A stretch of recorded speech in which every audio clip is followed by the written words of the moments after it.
और जब हम अपने राज्य उड़ीसा आते हैं और जहां मोदी सरकार का एक बहुत बड़ा योगदान विकास के लिए केंद्र सरकार की ओर से हर तरह की मदद, उस पर भी मैं आऊंगा।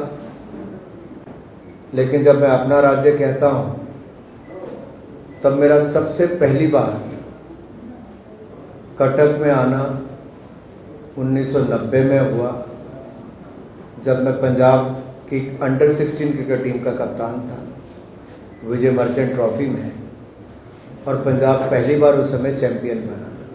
तो मेरे लिए तो उड़ीसा के साथ नाता बहुत भावनात्मक रूप से भी है। मैं पहली बार सन टेम्पल देखने गया तो उस समय गया, और शायद फाइनल से पहले ही वो 2 दिन की छुट्टी एक अवसर मिला था देखने का। लेकिन आज तो जब G20 की बैठक होती है तब प्रधानमंत्री जी स्थान कौन सा चुनते हैं, दुनिया को संदेश क्या देते हैं, बैकड्रॉप पे कुछ और नहीं, पूरी दुनिया भर में उड़ीसा की हमारी एक पहचान। 75 वर्षों में किसी प्रधानमंत्री ने ये नहीं किया। विकासात्मक कार्यों पे मैं आऊंगा, मुझे उसमें बोलने में कोई दिक्कत नहीं, आंकड़े बहुत कुछ कहते हैं। लेकिन एक चर्चा का विषय देश और दुनिया भर में बना कि प्रधानमंत्री के पीछे बैकड्रॉप में क्या है। ये कोई सामान्य घटना नहीं है। ये मोदी जी के मन में भारत की परंपराओं को लेकर, भारत के साहित्य को लेकर और विशेष तौर पर उड़ीसा के राज्यों को लेकर जो प्रेम है, जय जगन्नाथ के साथ जो उनके आशीर्वाद के साथ, चाहे गुजरात के मुख्यमंत्री थे या प्रधानमंत्री बने, रथ यात्रा से लेकर कोणार्क सन टेम्पल से लेकर बाकी अन्य, एक के बाद दूसरे उनके कदम उस दिशा में ही थे कि इस महान धरती के उन सब बातों को नई ऊंचाइयों पर लेकर जाएं और इसके विकास में कैसे योगदान। मैं आते आते धर्मेंद्र भाई से पूछ रहा था कि भाई साहब, हमारे जो माइनिंग के समय हमने कुछ बदलाव किए, उससे क्या फर्क पड़ा होगा उड़ीसा में। मित्रों, इतना ही फर्क पड़ा कि आमदन 10 गुना ज्यादा बढ़ गई, 10 टाइम्स। माइनिंग के क्षेत्र में जहां 5,000 करोड़ नहीं आता होगा, वहां 50,000 करोड़ आता होगा। लेकिन उसको लाने के लिए रेल परियोजनाओं का लाभ कहां पर है। अगर ट्रैक ही नहीं होंगे तो ढुलाई कैसे कर पाओगे। यूपीए की सरकार के समय मात्र 5,190 करोड़ रुपया, 5,190 crore rupees was spent during the UPA time, and in the NDA time 56,818 crore rupees, लगभग 11 times more, 11 गुना ज्यादा पैसा। अगर सड़क से ढुलाई करनी हो तो क्या होगा। तो वहां जब 4,160 4,160 crore rupees during the UPA time, and now 28,251 crore rupees, 7 गुना ज्यादा। आने जाने के लिए चाहे यात्री हो या माल भाड़ा हो, दोनों को ही लाभ रेल और सड़क की दृष्टि से दिया है। और जहां मैं ग्रामीण सड़कों की बात करता हूं, अटल जी की देन प्रधानमंत्री ग्रामीण सड़क योजना, किस तरह से मोदी जी ने उसको नई ऊंचाइयों पर ले जाके गांव-गांव तक पहुंचाने का कार्य किया। एक समय था जब टैक्स कलेक्शन होती थी लेकिन उतना पर्याप्त जिससे विकास नहीं हो सकता। 1 नेशन 1 टैक्स, ये हमारी पार्टी, हमारी सरकार लाई। और आज अंतर देखिए राष्ट्रीय स्तर पे क्या है और उसका उड़ीसा पे क्या फर्क पड़ता है। प्री जीएसटी और अब में बहुत अंतर है। मैं प्री जीएसटी में भी छोड़ देता हूं। चलो हम जीएसटी की अभी की बात करते हैं, प्री कोविड लेवल की, 2 साल पुरानी। 90,000 करोड़ रुपीस मुश्किल से इकट्ठा होता था एक महीने का। And what is the collection today? 1,62,000 crore rupees per month. उससे पिछले महीने क्या था? 1,60,000 करोड़। उससे पिछले महीने 1,60,000 करोड़। मार्च में 1,83,000 करोड़ रुपया। On and average 1,60,000 crore rupees अगर आपकी कलेक्शन होनी शुरू हुई तो उसका बहुत बड़ा लाभ मेरे राज्य उड़ीसा को मिला। पहले एनुअल कलेक्शन जो टैक्सेस की थी वो यूपीए के टाइम पे लगभग 12,428 करोड़ रुपीस थी, जो अब बढ़कर 49,442 करोड़ रुपीस, 4 टाइम्स मोर। अब मैं सारे आंकड़े पे जाऊंगा तो बहुत लंबा समय लग जाएगा। I can give you a sum up कि क्या क्या हमने दिया है। यूपीए के टाइम पे जब कांग्रेस की सरकार थी 2,63,243 crore rupees were given by the UPA towards the state of Odisha. 2,63,243 crore और अब बढ़कर हो गया है 18,83,654 करोड़ रुपीस। जो एक्ट ईस्ट पॉलिसी मोदी सरकार की है वो यूपीए की लुक ईस्ट से कई गुना बेहतर है। वो केवल देखने की बात करते थे, यहां एक्शन बोलता है मोदी का कि उड़ीसा के लिए और पूर्वोत्तर के लिए क्या किया है। और मैं एक निवेदन और करना चाहता हूं, जो पोर्ट्स को स्ट्रेंथन करने के लिए हमारे एक्सपोर्ट्स की बात हो, ट्रेड की बात हो, उसको एक बल मिल रहा है और इसका लाभ हमें भविष्य में कैसे मिलने वाला है, एक छोटा सा उदाहरण देता हूं। Well, G20 itself is a great success. अगर हम G20 की प्रेसिडेंसी की बात करें तो एक बंद हॉल में नहीं हुई वो। देश के सभी राज्य और यूनियन टेरिटरीज में 60 शहरों में 200 से ज्यादा मीटिंग हुई। आर्ट, कल्चर, ट्रेडिशन, इसको दुनिया भर को दिखाया गया। And world was amazed to look at the culture of India, the traditions of India. It's going to give boost to the tourism. और आप देखिए, केवल वही नहीं, भारत में निवेश को बहुत बल मिलने वाला है।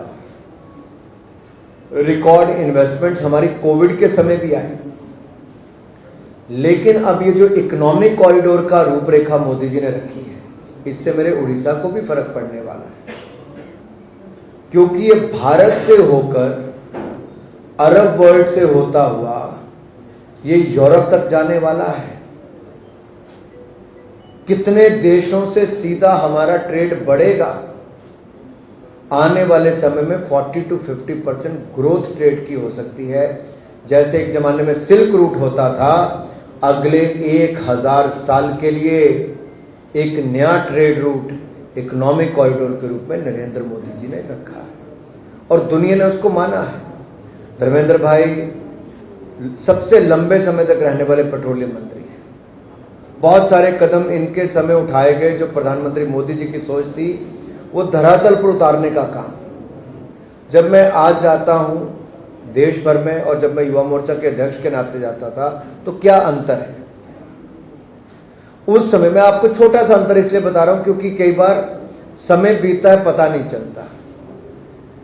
मैं सुबह उस समय भी ट्रेन लेता था या गाड़ी से चलते थे तो देश भर में सड़क के किनारे, ट्रेन की पटरियों पर खुले में शौच करते लोग खेतों के किनारे पटरी पे मिलते होंगे। आज 12 करोड़ टॉयलेट बनाकर महिलाओं के जीवन में एक बहुत बड़ा बदलाव आया। महिलाओं की, बच्चों की मृत्यु भी कम हुई, गंदगी भी कम फैली, स्वास्थ्य लाभ भी हुआ एक निर्णय के कारण। दूसरा, लकड़ी लेने के लिए, मैं पहाड़ी राज्य से आता हूं, हिमाचल प्रदेश से। लकड़ी लेने के लिए कई घंटे समय लगता था, पानी लेने के लिए कई समय लगता था, खुले में शौच करने के लिए दूर जाना पड़ता था। आज लकड़ी नहीं, जो मोदी जी की सरकार में धर्मेंद्र भाई ने 9,60,00,000 बहनों को रसोई गैस के सिलेंडर मुफ्त में कनेक्शन दिलाए और कुल मिलाकर 18.5 करोड़ कनेक्शन मात्र 9 सालों में दिए हैं, जबकि 70 साल में 14 करोड़ कनेक्शन थे। यह दिखाता है भारत सरकार का काम करने का तरीका। उससे फर्क यह पड़ा कि महिलाओं के स्वास्थ्य लाभ भी हुआ। अब जब उड़ीसा की बात करते हैं तो यहां पर किसी भी सेक्टर की आप बात करें, केंद्र सरकार की ओर से कोई कमी नहीं छोड़ी गई। मेरा केवल एक अनुरोध राज्य की सरकार से रहेगा, क्योंकि इंप्लीमेंटेशन की जिम्मेदारी राज्य की सरकारों की आती है और हम आशा करते हैं और निवेदन भी करता हूं, I would like to request the state government कि ये जो हमारे जल जीवन मिशन है, इससे महिलाओं के जीवन में एक बहुत बड़ा बदलाव आ सकता है। पानी लेने के लिए दूर नहीं जाना पड़ेगा, घर तक आएगा। बेहतर और जल्दी इंप्लीमेंटेशन होगी तो हमें बहुत लाभ मिल सकता है। कल मैं देख रहा था पश्चिम बंगाल का, वहां पे उस राज्य में क्या हुआ, आवास योजना के जो पक्के मकान मिलने थे गरीब आदमी को, वो जो 58 लाख नई रिक्वेस्ट दी आवास प्लस योजना में, उसमें बंगाल वालों ने 17 लाख वो दे दिए जो 2 स्टोरी बिल्डिंग के मालिक हैं, 3 स्टोरी बिल्डिंग के मालिक हैं। जब ऑब्जेक्शन किया गया तब वो 17 लाख मकान निकाले गए। 20,000 करोड़ रुपया वैसे ही खा लेती पश्चिम बंगाल की सरकार के अंतर्गत, कोई भी नीचे वाले लोग उसको खा जाते हैं। तो मेरा कहने का मतलब यहां पर है कि कोई भी योजना केंद्र सरकार की है वो गरीबों के कल्याण के लिए है, और गरीबों के कल्याण में महिला कल्याण सबसे आगे मोदी जी का दिखा है।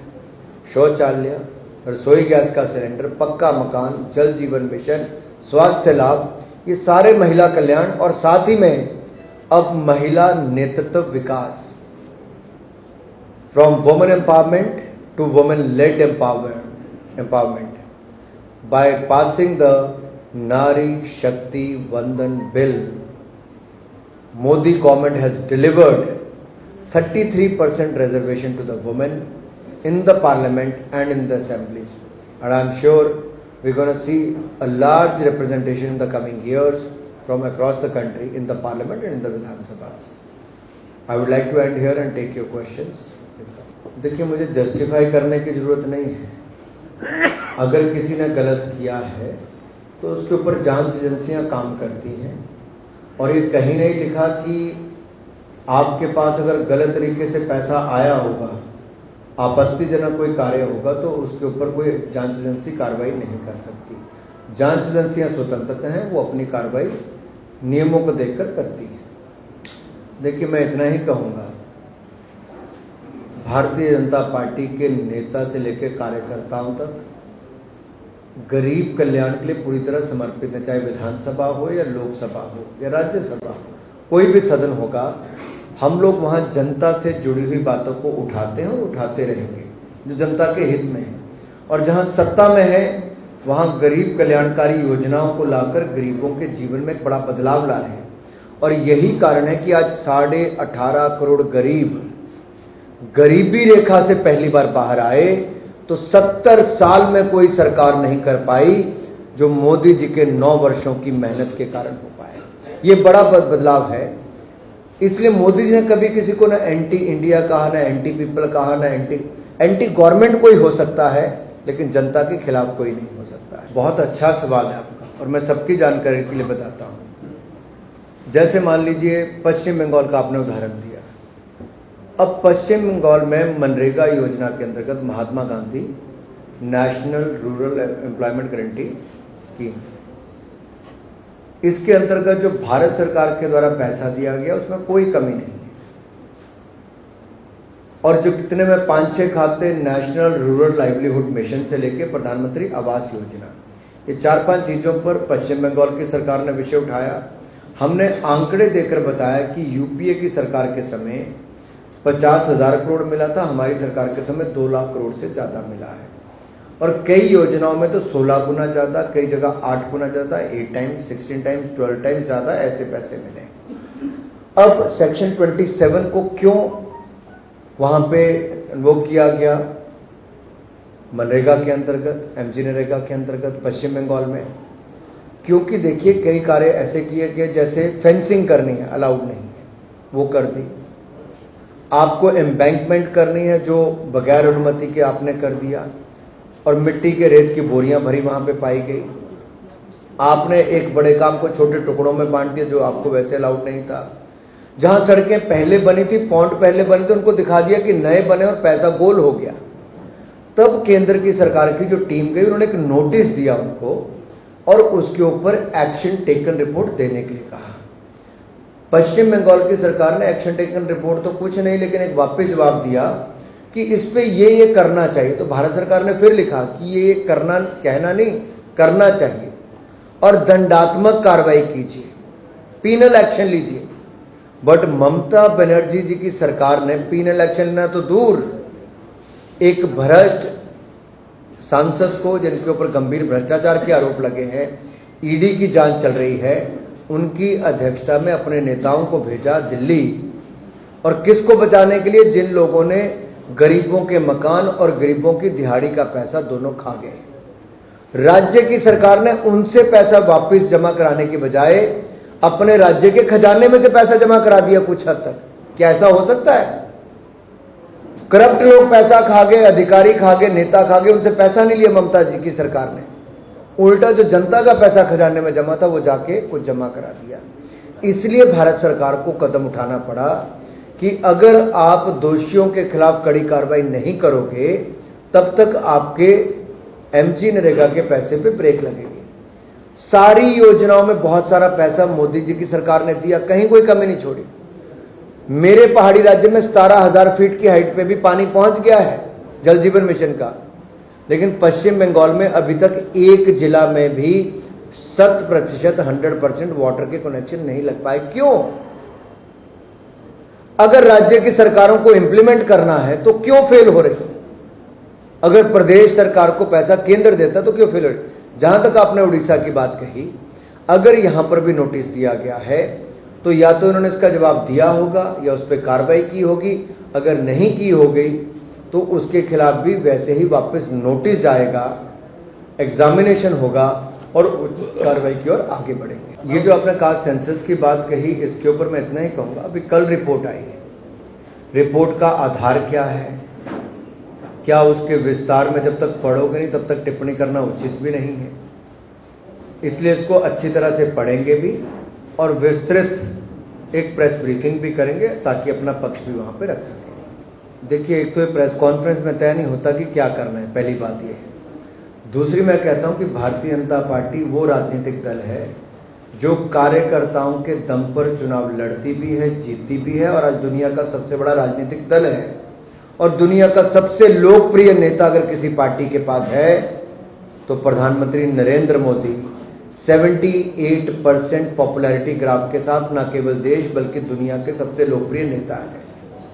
जहां तक चुनाव की बात है, भारतीय जनता पार्टी हर चुनाव दम खम से लड़ती है और अच्छे नतीजे भी उसके हमने पूर्व में देखे हैं और आप भविष्य में भी देखोगे चुनाव पूरे दमखम के साथ लड़ेंगे और अच्छे नतीजे भी आएंगे।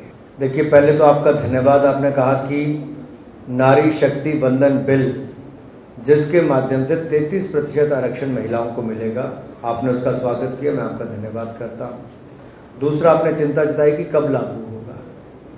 डीलिमिटेशन कमीशन और सेंसस, ये दो काम होने जरूरी हैं जिसके आधार पर ये होगा। तो सेंसस होने वाला है, उस पर एक रोक लगी हुई थी, वो अभी हो जाएगा। कोविड के चलते 2021 में नहीं हो पाया। जैसे ही लोकसभा के चुनाव खत्म होंगे वैसे ही सेंसस की प्रक्रिया भी शुरू होगी और डीलिमिटेशन कमीशन भी बैठेगा। और जब वो बैठेगा तो फिर संख्या के आधार पर उनके क्राइटेरिया होता है, उसके आधार पर वो लेंगे, ताकि किसी राजनीतिक दल को ये कहने का मौका ना मिले कि इस सीट को आपने आरक्षित कर दिया है, उस सीट को आरक्षित कर दिया। बहुत सारी जगह राज्यों में ये आरोप लगते हैं कि किसी एक सीट को रिजर्व कर दिया जाता है, किसी नगर पालिका जिला परिषद को भी पोस्ट के हिसाब से वैसे रिजर्व। तो हम नहीं चाहते कि हमारे ऊपर कोई आरोप लगाए। बिल्कुल निष्पक्ष इस पे सेंसस के बाद डीलिमिटेशन कमीशन अपना काम करे और महिला आरक्षण बिल को जल्द से जल्द लागू करे। देखिए, मैंने पहले इसका उत्तर दे दिया। अभी तो जो आ रहा है एक राज्य का सर्वे, उसमें क्या आ रहा है उसको हम अध्ययन करके फिर उस पर अपनी टिप्पणी देंगे। लेकिन इतना तो स्पष्ट हो गया देश में कि मोदी जी के काम का जवाब किसी के पास नहीं, मोदी जी के नेतृत्व का जवाब किसी के पास नहीं, मोदी जी जैसी दूरदृष्टि और विजन किसी के पास नहीं। और जो गरीब कल्याणकारी योजना मोदी जी ने चलाई, अब सबको लगता है कि मोदी जी जो कहते हैं वो करते हैं। सबका साथ, सबका विकास, सबका विश्वास और सबका प्रयास। और मैं उड़ीसा में बैठकर अपने राज्य में कह रहा हूं, धर्मेंद्र भाई के साथ बैठ के कह रहा हूं, अध्यक्ष जी के साथ बैठ के कह रहा हूं, हमने कहीं भेदभाव नहीं किया। आंकड़े बताते हैं कि उड़ीसा को यूपीए के मुकाबले कई गुना ज्यादा पैसा मोदी सरकार ने दिया, विकास करने में भरपूर सहयोग दिया। और पूर्व के राज्यों को जब तक विकास नहीं करेंगे तब तक भारत मां का विकास या पूरे भारत का संपूर्ण विकास नहीं हो सकता। इसको सही मायने में चरितार्थ करने का काम प्रधानमंत्री मोदी ने किया है। कहा ही नहीं, करके दिया। आंकड़े बताते हैं। और इसलिए मैंने अंत में निवेदन किया था, हमारी ओर से कोई कमी नहीं है, इंप्लीमेंटेशन में थोड़ा और ताकत लगा दीजिए ताकि मेरे गरीब भाइयों बहनों को पक्के मकान भी, मनरेगा की योजना भी, पानी का योजना भी, जो केंद्र का पैसा आ रहा है उसको अच्छी तरह से लागू हो जाए ताकि गरीबों का कल्याण मेरे राज्य उड़ीसा में भी हो जाए। मैं आपके दो सवालों में दोनों का उत्तर देता हूं, आशा करता हूं आप सहमत होंगे। लोकतंत्र में जनता सबसे बड़ी ताकत है, किसी व्यक्ति के कहने से कुछ नहीं होता। अगर एंटी पीपल होते तो 2014 और 2019 में पूर्ण बहुमत की सरकार पूरे देश में 1984 के बाद कभी बनी तो नरेंद्र मोदी जी के नेतृत्व में। तो एंटी पीपल तो है नहीं, क्योंकि जनता ने ही वोट दिया है। दूसरी बात आपने कही, दूसरी क्या कहा था आपने? और जिस पार्टी का और जिस प्रधानमंत्री का संदेश ही सबका साथ सबका विकास हो,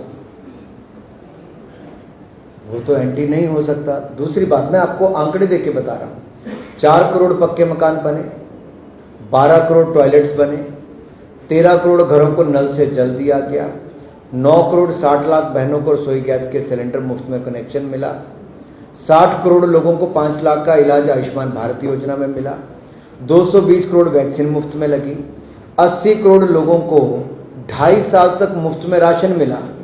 क्या किसी एक व्यक्ति से हमने पूछा, हिंदू हो, मुसलमान हो, सिख हो, ईसाई हो? नहीं पूछा। जिसका हक था उसको दिया और सबका साथ सबका विकास किया। We are pro people and pro poor government. And 1% saying it doesn't mean anything to us. It is the people of the country who believe in Modi, who believe in the policies of Modi, and he has proved by doing it for the welfare of the people. And at the same time, when he talked about reform, perform and transform, he has shaped the country by bringing in reforms. And if you look at the defense production, it stands at 1 lakh crore rupees today with 16,000 crore rupees export, from being the largest importer of the weapons to 1 lakh crore rupees defense production. At the same time, if you look at the space sector, we were nowhere, and today India is the only country in the world who had a successful Chandrayaan mission where it landed on the South Pole. It never happened before. One after another, in any sector you see, India is doing well because we believe in their performance. And for that, whatever reforms were required, we have brought in those. And the number says it all. I don't have to say it. In 2014, India was the fragile economy, isn't it? Everyone said policy paralysis, India is among the fragile economies of the world. Today, India is among the first 5 economies of the world and known for the strong decisions India is making. That clearly shows the decision making of the government. Anyone saying it doesn't make any difference, whether a chief minister or common man.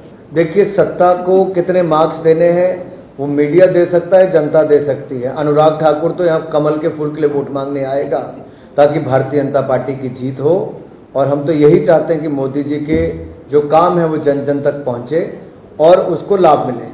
जब तक हमारी अपनी सरकार नहीं बनती तब तक हम दूसरों से अनुरोध करें भाई इम्प्लीमेंटेशन करो, गरीबों का कल्याण करो।